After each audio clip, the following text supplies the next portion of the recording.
How to change color of Google search bar on Android.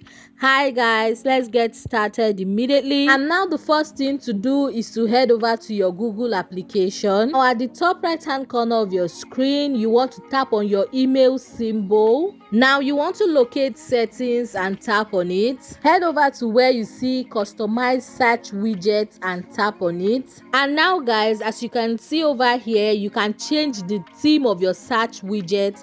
As you can see, mine was on light. I changed it now to dark.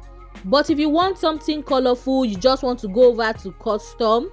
Now choose the color you would like your search widget to be, and then also you can change the saturation.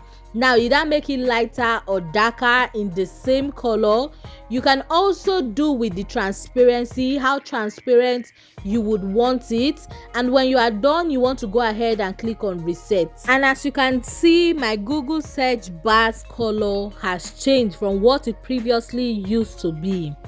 Now guys, this is how easy it is to change the color of your Google search bar on Android. Now if you found this video helpful, you want to click on the subscribe button to subscribe to this YouTube channel for more useful tutorials like this. Now I'll see you in my next video. Bye.